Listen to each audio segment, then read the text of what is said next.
This is the final week of Women's History Month. Community Affairs Director Casey Jones is putting a spotlight on a nonprofit in Grand Rapids that has a long history of helping women right here in West Michigan.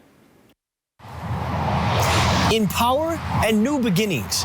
These aren't just two programs that are offered here at the Women's Resource Center.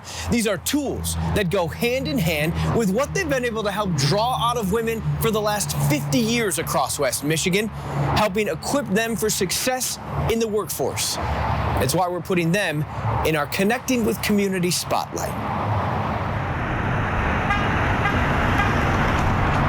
Empower means you are equipped to do what you're able to do and don't let anything hold you back. New Beginnings is that not just women coming out of the justice system. It could be new beginnings after divorce, new beginnings after incarceration. It could be a new beginning after the pandemic.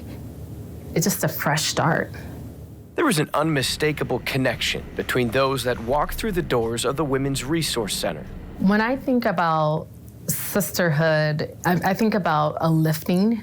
A shared journey of challenges and triumphs, threaded by equity and opportunity through the eye of the workplace. I remember seeing one of our participants come in, and she was so upset. She had a great job and lost that job and was devastated. And so I was like, okay, let's get this cry out. Now let's go to work. And we just began to work, and literally by the end of the day, she had a temporary job with one of our partners, and then within weeks, she had a permanent job. And so that comfort level to come in here and get that out and just like, let's go to work, that's exciting. And I think that just comes from a sisterhood. Sandra Gaddy knows the bind that holds that bond. Past board members and employees and partners. She spent more than 2 decades in banking, working her way to the executive level before a career change to the nonprofit world. But even at a vice president level, you can still face incredible discrimination, be excluded, and that hurts.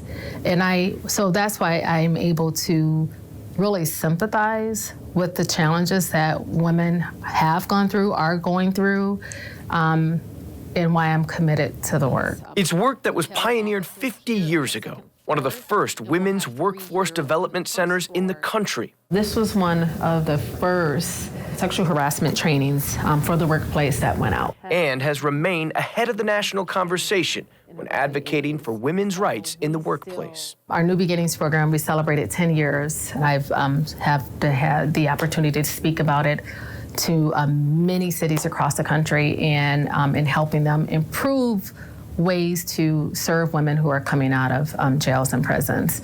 Thousands of women from all walks of life, income levels, education, or career tenure have taken advantages of the services and programs offered at WRC. From their free boutique to help women dress for success, to their mentoring, scholarships, or classes and trainings, this year they'll begin that work in a new home, moving to the 49507 to offer more women the chance to discover within. 816 Madison Avenue in the 3rd Ward. And this is just a phenomenal opportunity for us, but not just for us, but from the standpoint of serving more women. This past year, we served nearly 600 women, and being in this new space, we're expected to serve over 700 women. Pulling that thread of sisterhood toward a goal started more than 50 years ago. And I firmly believe that there should be a time when Women's Resource Center doesn't exist, but until that happens, we'll still be here, really fighting and advocating for workplace success for women in our community. And the message from the Women's Resource Center? Stay tuned. After Women's History Month ends here in March, after they move into this new facility in April and cut the ribbon in June, they will continue to celebrate 50 years of growth and equity for West Michigan women in the workforce all year long.